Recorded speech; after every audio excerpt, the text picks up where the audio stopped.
Professor Dinesh Yadav and his team, the IPR team, for organizing this awareness program.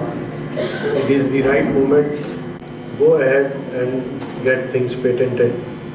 So for this purpose, she has mobilized the university finances and was instrumental in getting it approved that any teacher or a student of the university, if he has done some research or some work which can be patented, he will be fully funded. His patent cost will be totally borne by the university.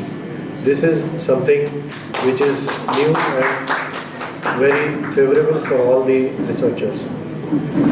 In this regard, we have signed an MOU, as Professor Dinesh Yadav told you earlier, with Sand Shadow Consultants, and patent extraction program is going on. It will be held today and it will continue.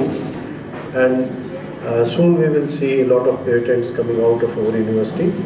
I once again thank Professor Ramchit Chaudhary for his moral support.